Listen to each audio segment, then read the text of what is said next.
তো hello everyone, আমাদের সকাল 8:30 থেকে একটা অঙ্কের প্র্যাকটিস ক্লাস চলছে, যেটা আমাদের 100 দিন কন্টিনিউ চলবে। আজকে আমাদের ডে 90, 90 দিন আমরা কমপ্লিট করে ফেলেছি। আগের প্রত্যেকটা ক্লাসের লিঙ্ক এই ভিডিও ডেসক্রিপশনে দেওয়া আছে। আর আজকের ক্লাসের অঙ্কের পিডিএফটা বা প্রত্যেকটা ক্লাসের অঙ্কের পিডিএফ তোমরা পেয়ে যাবে টেলিগ্রাম চ্যানেলে। টেলিগ্রাম চ্যানেল লিঙ্ক এই ভিডিও ডেসক্রিপশনে দেওয়া আছে। ওকে, সবাই টেলিগ্রামটা জয়েন করে নেবে। তো এটা কোন কোন এক্সামের জন্য চলছে? West Bengal police, Kolkata police, MTS এবং রেলের এক্সামকে টার্গেট করে চলছে। তো আজকের প্রথম কোশ্চেন আমাদের কি বলছে দেখে নিই। আর চ্যানেলে যারা আজকে প্রথমবার এসো তারা অবশ্যই চ্যানেলটা সাবস্ক্রাইব করে নেবে আর ভিডিওটাকে একটা ভালো লাগলে লাইক করে দেবে। তো ফার্স্ট কোশ্চেন আমাদের এখানে কি বলছে, যদি সুরেশ একটি দ্রব্য এত টাকায় বিক্রি করে তাহলে তার ক্ষতি হয় এত টাকা। তাহলে তাহলে কত টাকায় ওই দ্রব্যটি বিক্রি করলে তার লাভ হবে 5%।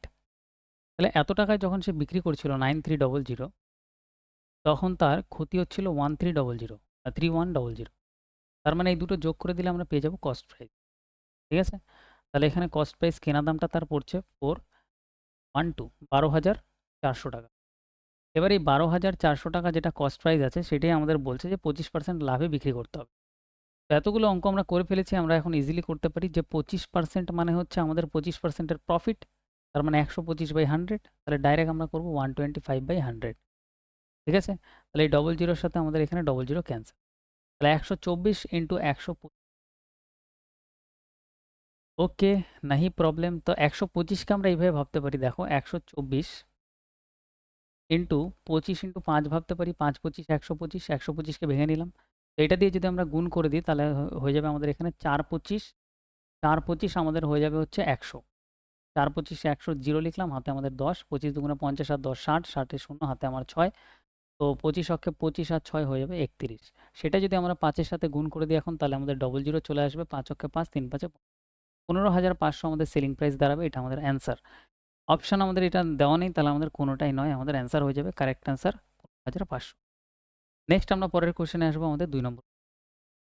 এখানে বলছে একটি দ্রব্য এত টাকায় বিক্রি করে যা লাভ হয় তার তার পরিমাণ সমান দ্রব্যটি এত টাকায় বিক্রি করলে ক্ষতির অঙ্কের সমান। মানে এত টাকায় বিক্রি করলে তত পরিমাণে ক্ষতি হয়। তাহলে ক্রয় মূল্য কত? তাহলে এই টাইপের কোশ্চেনের কস্ট প্রাইস বার করার জন্য সিম্পলি এই দুটোকে যোগ করে 2 দিয়ে ভাগ করে দেবে, অ্যান্সার চলে আসবে। তাহলে 1516, এর সাথে যোগ করব 1112। যদি আমরা যোগ করে দিই তাহলে আমরা এখানে পাবো হচ্ছে 8, এদিকে 2, এদিকে 6, এদিকে 2। এটাকে এবার জাস্ট 2 দিয়ে ভাগ করে দেবে, তাহলে এদিকে 13 আর এদিকে 14। 13 14 আমাদের কস্ট প্রাইস, অপশন 13 14। নেক্সট আমরা পরের কোশ্চেনে চলে আসবো, আমাদের 3 নম্বর কোশ্চেন। এখানে বলছে যদি 15টি দ্রব্যের ক্রয় মূল্য, মানে 15টি দ্রব্যের কস্ট প্রাইস সিপি সমান হয় ইকুয়াল 12টি দ্রব্যের বিক্রয় মূল্যের, তাহলে 12টি দ্রব্যের সেলিং প্রাইসের সমান, তাহলে লাভের শতাংশ কত? প্রফিট আমাদের এখানে বার করতে। তাহলে সিম্পল আমরা এখানে দেখতে পাচ্ছি, দেখো এখানে না পরীক্ষার খাতায় ডাইরেক্ট করবে। যেমন কস্ট প্রাইস হচ্ছে এই সামনেরটাই কস্ট প্রাইস হবে, মানে 12 ইউনিট হচ্ছে কস্ট প্রাইস, সেটার সেলিং প্রাইস কত? 15 ইউনিট ডাইরেক্ট। তাহলে 12 টাকার জিনিস 15 টাকায় সেল করলে 3 টাকার প্রফিট। ক টাকার প্রফিট? 3 টাকার প্রফিট। কত টাকার উপর? কস্ট প্রাইস 12 টাকার উপরে। 12 নিচে, পার্সেন্টেজে বার করার জন্য 100% দিয়ে গুণ, 3 দিয়ে কাটলে 4, 4 দিয়ে কাটলে 25%। প্রফিট পার্সেন্ট কত? 25%। অপশান বি আমাদের কারেক্ট। ডাইরেক্ট দেখার সাথে সাথেই কোশ্চেনে অ্যান্সার আসবে। আর এই টাইপের এই জিনিসটা পরীক্ষায় দেওয়াই থাকবে কোশ্চেনে, আর এগুলো লেখারও দরকার পড়বে না। নেক্সট আমরা 4 নম্বর কোশ্চেনে আসি। 20 জন পুরুষ এবং 20 জন পুরুষ 30টা গাছ কাটতে পারে 4 ঘন্টায়। তাহলে 20 জন পুরুষ 4 ঘন্টায় যতগুলো গাছ কাটতে পারে সেটা ওয়ার্ক হিসেবে নিচে চলে আসবে। ওয়ার্কটা আমাদের নিচে চলে আসবে। 30টা গাছ কাটতে পারে। বাকি সব ওপরে গুণ হবে, শুধু ওয়ার্ক যতগুলো কাজ কমপ্লিট করতে পারবে সেটাই শুধু নিচে আসবে। এরপরে আমাদের বলছে 4 জন পুরুষ, ওপরে লিখে দাও। কাজটি ছেড়ে দেয়। আচ্ছা, 4 জন পুরুষ এখানে কাজ ছেড়ে দিচ্ছে। বহুত বাড়িয়া। কাজটা ছেড়ে দেয়, তাহলে 12 ঘন্টায় কতগুলি গাছ কাটতে পারবে? তাহলে এখানে টাইম বলছে আমাদের 12 ঘন্টা। 4 জন যদি পুরুষ কাজ ছেড়ে দেয়, 20 জনের মধ্যে 4 জন ছেড়ে দিলে আর 16 জন আছে। কতগুলো গাছ কাটতে পারবে? কতগুলি গাছ কাটতে পারবে? আমি ধরে নিচ্ছি টা গাছ কাটতে পারবে। তাহলে এক্স আমাদের নিচে চলে আসবে। সিম্পল কাটাকাটি করো, এই জিরোর সাথে জিরো ক্যান্সেল করে দাও। 4 দুগুণে 8, এই 8 দিয়ে যদি আমরা 16কে কাটি ডাইরেক্ট, 8 দুগুণে 16 2। আর এদিকে আমাদের হচ্ছে আমাদের 12 দুগুণে 24 বা 3 দুগুণে 6, 6 12 72, 72। এক্স এর ভ্যালু কত আসবে? 72। Option 1 correct answer. নেক্সট আমরা পরেরটায় চলে আসবো, আমাদের 5 নম্বর। 20 জন ব্যক্তি একটি কাজের 1/3 সম্পন্ন করে 20 দিন। তাহলে 20 জন ব্যক্তি 20 দিনে করে 1/3 কাজ, মানে 1/3 কাজ। 1/3 কাজ মানে 1। আমি বললাম কাজটা আমাদের নিচে চলে আসবে। এবার আমাদের এখানে বলছে তাহলে আরও কতজন ব্যক্তি নিযুক্ত করতে হবে? তাহলে প্রথমে 20 জন ছিল, তার সাথে আমি ধরে নিচ্ছি আরও এক্স জন নিযুক্ত করতে হবে। তাহলে এখন হয়ে যাবে এক্স 20 প্লাস এক্স। ঠিক আছে, কাজটি আরও 25 দিনে শেষ করতে পারবে। আচ্ছা, কত ব্যক্তি নিযুক্ত করতে হবে কাজটি আরও 25 দিনে শেষ করতে। কাজটা আমাদের কত দিনে শেষ করতে বলছে? 25 দিন। তাহলে 25 দিন এখানে চলে আসবে। বাকি কাজ কত আছে দেখো, টোটাল 3টে কাজের মধ্যে একটা কাজ হয়েছে, তাহলে 2টো কাজ বাকি। তাহলে বলতে পারি 2টো কাজ বাকি 3টে কাজের মধ্যে, মানে 2/3 কাজ এখনো বাকি। তাহলে সিম্পল এই 3 এর সাথে না এই 3 আমাদের ক্যানসেল হয়ে যাবে। নিচে 3 আমাদের ক্যানসেল বাদ। তাহলে এবার সিম্পল আমাদের যদি আমরা কাটাকাটি করি, 5 দিয়ে কাটলে 5 5 এ 25, 5 দিয়ে কাটলে 4 5 এ 5 দিয়ে কাটলে এটাকেও 4 5 এ 4 4 এ আমাদের এদিকে হয়ে যাচ্ছে 16, 16 ইন্টু 2 গুণ করলে 32, 32 ইকুয়াল টু 20 প্লাস এক্স, 20 এপাশে গিয়ে মাইনাস হয়ে যাবে, তাহলে হয়ে যাবে 12। এক্স এর ভ্যালু কত? 12। তাহলে কতজন আমাদের লাগবে? 12 জন। 12, অপশন 2 আমাদের কারেক্ট আনসার। নেক্সট আমরা চলে আসবো আমাদের 6 নম্বর কোশ্চেন। এখানে বলছে এক্স ওয়াই জেড একাকী এক্স ওয়াই জেড একটি কাজ একাকী করতে পারে যথাক্রমে 15, 10 আর 30 দিনে। এক্স ওয়াই জেড কাজ করতে পারে কত? 15 দিন, 10 দিন আর 30 দিনে করতে পারে। 15 দিন, 10 দিন, 30 দিনে করতে পারে। এবার বলছে এক্স কে কাজে সহায়তা করে প্রতি 3 দিন অন্তর ওয়াই এবং জেড। তাহলে এক্স প্রথম দিন কাজ করে, দ্বিতীয় দিন কাজ করে, আর 3 নম্বর দিনে এক্স কে সাহায্য করে কে? ওয়াই আর জেড এসে সাহায্য করে। এবার আমাদের এখানে বলছে তাহলে কতদিনে কাজটা শেষ হবে? তাহলে সিম্পল লসাগু নেব, লসাগু আসবে 60, 15 দিয়ে কাটলে 4 বারে কাটবে, 10 দিয়ে কাটলে আমাদের 6 বারে কাটবে, 30 দিয়ে কাটলে 2 বারে কাটবে। ক্লিয়ার? তুমি বলবে ইয়েস, নো প্রবলেম। এক্স প্রথম দিনে 4টে কাজ করতে পারবে, তাহলে এখানে 4টে কাজ, এখানেও পরের দিন 4টে কাজ হয়েছে, এক্স একা করেছে। পরে 3 জন একসাথে করেছে, 3 জন একসাথে করলে 6 আর 4 10 আর 2 12, 12টা কাজ এখানে কমপ্লিট হয়েছে। কতগুলো কাজ? 12টা কাজ। টোটাল 3 দিনে কতগুলো কাজ হচ্ছে? এদিকে হচ্ছে আমাদের 12 আর 4 16, আর এদিকে 4 20টা কাজ। 20টা কাজ টোটাল 3 দিনে কমপ্লিট হচ্ছে। 20টা কাজ কমপ্লিট হচ্ছে কয়দিন? 3 দিনে। 1 দিন, 2 দিন, 3 দিন। টোটাল কাজ হচ্ছে 60। তাহলে 20 র সাথে 3 গুণ করে দেবো, 60 হয়ে যাবে। তাহলে এখানেও 3 গুণ হয়ে যাবে। তাহলে 60টা কাজ কমপ্লিট হচ্ছে কত দিনে? 3 দিনে 9 দিন। 9 দিন আমাদের কারেক্ট আনসার। নেক্সট আমরা পরেরটায় চলে আসবো আমাদের 7 নম্বর। একটি নল দ্বারা একটি জলাধার 15 মিনিটে পূর্ণ হয়। তাহলে আমরা ধরে নিচ্ছি এটা এ পাইপ, এটা 15 মিনিটে ভর্তি করে দিচ্ছে। অপর একটি নল দ্বারা জলাধারটি 20 মিনিটে খালি হয়ে যায়। আরেকটা পাইপ আমি ধরছি বি, এটা নেগেটিভ পাইপ, 20 মিনিটে খালি করে দিচ্ছে। জলাধারটি অর্ধ জলপূর্ণ অবস্থায় 2টি নল একসাথে খোলা হলে জলাধারটি জলপূর্ণ হতে কত সময় লাগবে? এবার অর্ধেক আগে থেকে ভর্তি আছে, আমাদের বাকি অর্ধেকটা ভরতে হবে, মানে আধা আমাদের ভর্তি করতে হবে। লসগু কত চলে আসলে? লসগু আমাদের 60 চলে আসবে। তাহলে টোটাল যদি 60 লিটারের ট্যাঙ্ক হয়, তার মধ্যে আধা যদি ভর্তি থাকে, তাহলে আমি বলতে পারি 30 লিটার এখনো ফাঁকা আছে। অর্ধেকটা আমাদের ফাঁকা আছে, 30 লিটার আমাদের কাজ করতে হবে। 15 দিয়ে কাটলে আমাদের এখানে হবে হচ্ছে 4 15 60, 20 দিয়ে কাটলে 3 20 60, এটা মাইনাসে আসবে কারণ এটা নেগেটিভ। দুজন একসাথে চললে আমাদের 4 ইউনিট ভরবে, 3 ইউনিট বেরিয়ে যাবে তার মধ্যে, তার মানে 1 ইউনিট করেই ভরবে। তাহলে এক এক করে যদি ভরে 30 ইউনিট ভরতে, তাহলে 30 মিনিট টাইম লাগবে। 30 মিনিট, অপশন 1 আমাদের কারেক্ট। নেক্সট আমরা চলে আসবো 8 নম্বর কোশ্চেন। 8 নম্বর কোশ্চেন বলছে এক ব্যক্তি ঘোড়ায় চড়ে 18 কিলোমিটার প্রতি ঘন্টা গতিতে যান। এরপর বলছে তিনি এর মধ্যে 6 মিনিট থামেন ঘোড়া পরিবর্তন করতে প্রতি 7 কিলোমিটারের শেষে। তাহলে 7 কিলোমিটার পর পর উনি 6 মিনিটের জন্য থামেন। এটা ধরো ওনার পুরো ডিস্টেন্স। এখানে হচ্ছে আমাদের 7 কিলোমিটার, এখানে নেক্সট 7 কিলোমিটার, এরকম 7 কিলোমিটার পর পর উনি 6 মিনিটের জন্য থামে। 6 মিনিটের জন্য থামে। 6 মিনিটের জন্য থেমে কি করে? উনি ঘোড়া পরিবর্তন করে। এবার বলছে তাহলে 90 কিলোমিটার দূরত্ব অতিক্রম করতে তার কত সময় লাগবে? Total distance 90 kilometre. তাহলে এই 90 কিলোমিটার সবার আগে আমি দেখব যদি 18 স্পিডে একবারে না থেমে যেত কত টাইম লাগতো?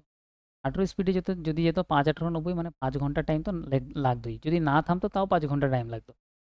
এবার থামছে, তাহলে 90 কিলোমিটারের পথে যদি উনি 7 কিলোমিটার পর পর যদি থামে, 7 কিলোমিটার পর পর যদি থামে, তাহলে 7 দিয়ে ভাগ করে দেবো, তাহলে কতবার থামবে পেয়ে যাব। তাহলে 7 অক্ষে আমাদের এখানে আসছে 7,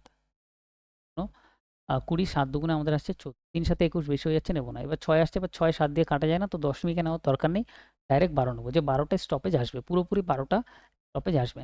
প্রত্যেকটা স্টপেজে এসে 6 মিনিট করে থামবে, তাহলে 12 ইন্টু 6 মিনিট 12 ইন্টু 6 মিনিট থামবে।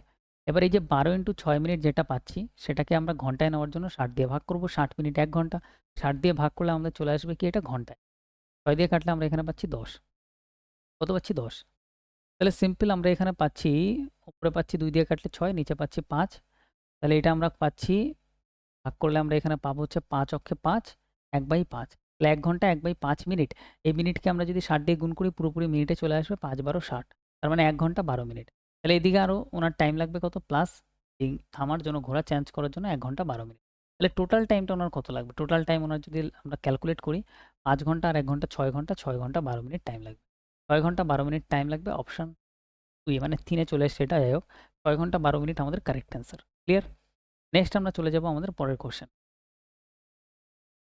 নেক্সট আমাদের 9 নম্বর কোশ্চেন।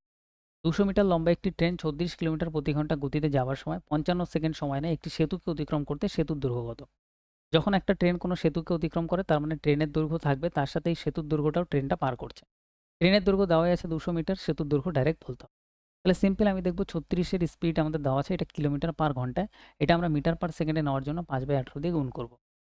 এবার সিম্পল কত সেকেন্ড ধরে গেছে? 55 সেকেন্ড। টাইমটা আমরা গুণ করে দেবো। তাহলে স্পিড ইনটু টাইম করলে আমাদের কতটা ডিস্টেন্স টোটালে গেছে পেয়ে যাবো। আর এই টোটাল ডিস্টেন্সের মধ্যে এই 200 মিটার প্লাস এইটা আমাদের দুটোই থাকবে। তাহলে এটা যদি আমরা দেখি 18 দুগুণে 36, 2 5 দুগুণে 10 আর 55 মানে 550 মিটার। টোটাল গেছে 550 মিটার। তার মধ্যে আমি সিম্পল এই ট্রেনের দৈর্ঘ্যটা বাদ দিয়ে দেবো 200 মিটার। তাহলে পড়ে থাকবে 350 মিটার। তাহলে 350 মিটার হচ্ছে সেতুর দৈর্ঘ্য। অপশন 3 আমাদের কারেক্ট। নেক্সট আমরা পরের কোশ্চেনে চলে আসবো আমাদের 10 নম্বর। 10 নম্বর কোশ্চেন আমাদের বলছে 125 মিটার লম্বা দুটি ট্রেন সমান্তরাল দুটি লাইনে বিপরীত অভিমুখে যাচ্ছে। একটা ট্রেন তাহলে এদিকে যাচ্ছে, একটা ট্রেন এদিকে যাচ্ছে, বিপরীত দিকে যাচ্ছে। 125 মিটার লম্বা দুটি ট্রেন। এই ট্রেনটার দৈর্ঘ্য হচ্ছে 125 মিটার, এইটার দৈর্ঘ্য হচ্ছে 125 মিটার। এবার বলছে একটি ট্রেনের গতি ঘন্টায় 65 কিলোমিটার প্রতি ঘন্টা এবং ট্রেন দুটি পরস্পরকে অতিক্রম করে 6 সেকেন্ড। ওকে? তাহলে অপর ট্রেনের গতি কত? তাহলে সিম্পল, যখন একে অপরের দিকে আসবে তখন দুটো ট্রেনের গতি একসাথে যোগ হয়ে আছে। ঠিক আছে? দুটো ট্রেনের গতি একসাথে কি হয়? রিলেটিভ স্পিড যোগ হয়ে যায়। এবার সিম্পল 125 মিটার করে টোটাল ডিসট্যান্স কত গেছে? যদি আমরা এখানে দেখি 250 মিটার গেছে। 250 মিটার। টাইম লেগেছে কত? টাইম লেগেছে 6। তাহলে ডিসট্যান্স বাই টাইম যদি করে দিই তাহলে স্পিড পেয়ে যাবো। পুরো স্পিড একসাথে পেয়ে যাবো। তাহলে এখানে যদি আমরা দেখি এটা আমাদের মিটার পার সেকেন্ডে আছে। 18/5 দিয়ে গুণ করব, কিলোমিটার পার আওয়ারে চলে আসবে। 6 দিয়ে কাটলে 3 বারে কাটবে, 5 দিয়ে যদি আমরা কাটি 50 বারে কাটবে, 3×50 আমাদের এখানে হয়ে যাবে 150। তাহলে এখানে 150 কিলোমিটার পার আওয়ার। দুটো ট্রেনের একসাথে গতিবেগ কত আসছে? 150 কিলোমিটার পার আওয়ার। তার মধ্যে একটা ট্রেন হচ্ছে 65 কিলোমিটার পার আওয়ার, তাহলে 65 আমরা বাদ দিয়ে দেবো। তাহলে আরেকটা ট্রেনের স্পিড কত চলে আসবে? 85 কিলোমিটার পার আওয়ার। ওকে? ক্লিয়ার? তাহলে 85 কিলোমিটার পার আওয়ার অপশন 2 আমাদের কারেক্ট আনসার। নেক্সট আমরা পরেরটায় চলে আসবো। নেক্সট আমাদের 11 নম্বর কোশ্চেন। এখানে বলছে একটি বস্তু বিক্রয় করা হয় 12% লাভে। তার মানে 100 টাকার জিনিস উনি বিক্রি করছে কত? 112 টাকায় বিক্রি করছে। এবার বলছে বস্তুটির মূল্য 10% কম হতো যদি বস্তুটির মূল্য 10% কম হতো। 10% কম মানে 100 টাকার জিনিস, সেটা কস্ট প্রাইস। 100 টাকার জিনিস তাহলে 90 টাকা হতো। 10% কম মানে, এবং বিক্রয় মূল্য এত টাকা বেশি হতো। এই যে আগে যেটা সেল করছিল তার থেকে বিক্রয় মূল্য সেলিং প্রাইস 5.75 টাকা বেশি হতো। এটা টাকায় বলছে এত টাকা বেশি হতো। তাহলে লাভ হতো 30%। তাহলে লাভ এখন এইটার উপর হবে। এটার উপরে 30% লাভ। 90 এর 30% মানে কত? 90 এর 10% মানে 9, আরও 3 ইন্টু করে দেবো, 30% বেরিয়ে যাবে। 3 নং 27। তাহলে 90 ইন্টু 27 যদি আমরা করি তাহলে 117। তাহলে এখানে 117 ইউনিটে বিক্রি হচ্ছে। 90 এর 30% প্রফিট, তার মানে 117 ইউনিটে বিক্রি হচ্ছে। তাহলে এখানে এই টাইপের কোয়েশ্চেন আমরা শুধু একটা জিনিসই দেখব যে 112 থেকে 117 কত বেশি? 5 ইউনিট বেশি। কত বেশি? 5 ইউনিট বেশি। তাহলে এই যে এখানে যেটা 5 ইউনিট হচ্ছে সেটাই আমাদের ভ্যালু কত এখানে? 5.75 টাকা। তাহলে 5.75 টাকা এটাই আমাদের 5 ইউনিটের ভ্যালু। তাহলে 5 দিয়ে ভাগ করব। আমাদের বলছে বস্তুটিকে বিক্রয় করতে 20% লাভ। আচ্ছা, তাহলে কত দামে বিক্রি করলে বস্তুটি 20% লাভ হবে? 20% লাভের ভ্যালু বার করার জন্য 120 দিয়ে গুণ করে দেবো। ঠিক আছে? 20% লাভ মানে 100 র সাথে 20 অ্যাড করে 120%। এবার তোমার একটা কোয়েশ্চেন আসতে পারে, এখানে পার্সেন্টেজ ছিল, পার্সেন্টেজগুলো কোথায়? ব্যাপার হচ্ছে যে এইখানে একটা আমরা পার্সেন্টেজ নিতে পারি। এইখানে একটা পার্সেন্টেজ চলে আসবে, এখানে একটা পার্সেন্টেজ চলে আসবে, এখানে একটা পার্সেন্টেজ, 5 এর এখানেও একটা পার্সেন্টেজ। তাহলে এখানে পার্সেন্টেজের সাথে এই পার্সেন্টেজ ক্যানসেল। ঠিক আছে? ম্যাথে একটু যদি ঠিকঠাকভাবে প্র্যাকটিস করো, কনসেপ্ট ডেভেলপ হয়ে যায়, তাহলে তুমি এই পার্সেন্টেজগুলো ইগনোর করে ডাইরেক্ট অ্যান্সার তুমি বার করতে পারবে পরীক্ষার খাতায়। ঠিক আছে? তাহলে এগুলো বাদ দিয়ে দাও, এগুলো আমাদের কোনো দরকার নেই। তাহলে সিম্পল আমরা এখানে দশমিক উঠাবো, নিচে আমাদের 100 চলে আসবে। 100, জিরোর সাথে জিরো ক্যান্সেল করে দেবো। 5 দিয়ে কাটলে আমাদের এখানে 2 দিয়ে কাটলে 5 হয়ে যাবে, 2 দিয়ে কাটলে এটা 6 হয়ে যাবে। ওকে? তাহলে আমাদের এখানে হচ্ছে কত? 5 5 25, 25 দিয়ে কাটলে 25 দুগুণে 50, 75, 3 25 75, 23 ইন্টু 6 যদি করি 3 6 18, 8 হাতে আমার 1, 6 দুগুণে 12 রেখে 13, 138। অপশান 3 আমাদের কারেক্ট আনসার। 20% লাভে বিক্রি করলে তাকে 138 টাকায় জিনিসটা বিক্রি করতে হবে। ইম্পর্টেন্ট কোয়েশ্চেন, ভালো কোয়েশ্চেন। নেক্সট আমরা পরেরটায় চলে আসবো 12 নম্বর কোয়েশ্চেন। এখানে বলছে একটি ফ্যান 600 টাকায় বিক্রি করলে ব্যক্তি 10%, তার মানে 600 টাকা যেটা বিক্রি করছে সেটা 90% এর ভ্যালু।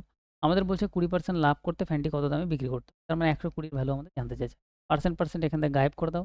0 এর সাথে 0 ক্যানসেল, 3 দিয়ে কাটলে 3, 3 দিয়ে কাটলে এখানে 4, 3 দিয়ে কাটলে এটা 2, 4 দুগুণে 8 মানে 800 টাকায় বিক্রি করতে হবে। সিম্পল, অপশন 4 আমাদের কারেক্ট অ্যান্সার। নেক্সট আমরা পরেরটায় চলে আসবো 13 নম্বর কোয়েশ্চেন। একটি ট্রেন 35 কিলোমিটার প্রতি ঘন্টা গতিতে প্রথমে 10 মিনিট 20 কিলোমিটার প্রতি ঘন্টা গতিতে পরের 5 মিনিট যাচ্ছে, তাহলে 15 মিনিটে গড় গতি কত?